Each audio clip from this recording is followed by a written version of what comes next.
Ever so often, I come across a Terraria weapon that, even after my 8 million hours of game time, I somehow let slip right past me, never once having equipped it in a playthrough. And today's pick is truly no exception, being not only a relatively niche type of weapon, but also coming at part of progression where I can barely conceive its entire existence. Of course, I'm talking about the Golem's Fist. Now, where do I even start with this thing? Well, to put it simply, this weapon is a non-direct upgrade to the KO cannon, and after receiving a boatload of buffs since its introduction in 1.2, like literally almost double damage, it better be damn good. Before we jump into it though, if you enjoy these weapon review videos, don't forget to drop a like and subscribe to help support the channel. Okay, let's see how you can get this thing. Unsurprisingly, the Golem's Fist is a golem drop. Who saw that coming? Meaning after defeating Terraria in your world, you're going to want to head and open your lizard temple as soon as possible. Once you're in there, as always, just try and blitz through it as quickly as possible, looting any chests you may find for power cells and fragments. Oh, and if you want to make this party a lot quicker, don't forget to drink a Danger Sense potion beforehand. Right, once you finally make it to the altar room, clear out all the enemies, and we can begin the fight by activating a power cell at the altar. At this point, I would normally tell you the best strategies and weapons for the fight, but with it being Golem, basically anything goes, even for the melee class. So whatever you use, even with very minimal mobility, you should be able to take him out very quickly. And if you want to completely destroy the fight, just use the Terrorblade, like it is just busted. Anyway, with a couple of treasure bags in hand, upon opening, you'll have a 14.29% chance of getting the Golem Fist per bag, so hopefully you'll get it nice and early like me here.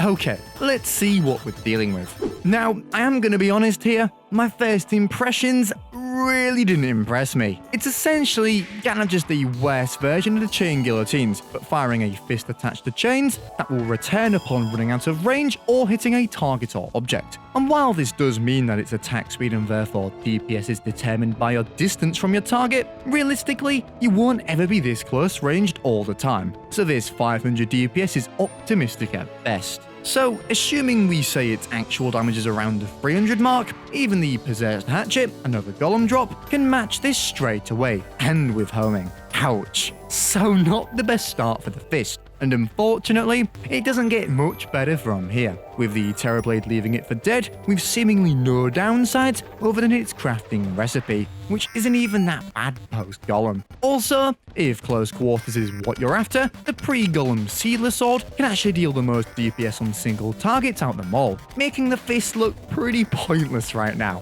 Also, when it comes to groups of enemies, apart from its ability to infinitely pierce on return, which is marginally useful, I'd still deem this as primarily a single target weapon. So I mean at this point, hopefully it'll make a comeback against the real thing. And I mean, to give it credit here, it did take out this group of mimics at much faster speeds than the as-aforementioned Possessed Hatchet. However, like many post-Golem melee weapons, the Terrorblade kind of makes it look like a joke in comparison. Also, I think the thing that annoys me the most about the Golem's Fist so far is the fact it doesn't seem to excel in single target or multi-target. It's just sort of meh at both. And yet, as always, the Terrorblade, which is the Event and Invasion King, is also the single target king compared to this thing. That was a hell of a line. Oh, man, I don't know. There just has to be a use for this weapon. So let's see how it does against your only real next challenge, the Cultist. And well, not very well. It's just an awkward weapon to use I didn't enjoy the experience of. And even if you can position your character well and nail your close range shots, its damage isn't even that great. I honestly reckon your average DPS will be even better with the Possessed Hatchet despite the homing damage nerf, just for the consistency. And unfortunately, with the Cultist down, I don't think it's going to get much better with the Pillars. And yeah, it just isn't doing it for me. Oh, and just because at this point I'm desperate to find something that it's good at, I thought I'd see how it did against Duke Fishron. And you know, out of all the fights today, this is definitely the most fitting. But it's not like there aren't any other great weapons you can obtain earlier to do this even quicker. So it is what it is. And there we have it, the Golem Fist. Genuinely, and this doesn't happen a lot, one of my least favourite weapons in the game. Saying this though, I'm sure there are some of you out there who do love this thing. And if so, let me know why down below, because I am truly stumped. This has been Socrates, and I'll see you in the next one.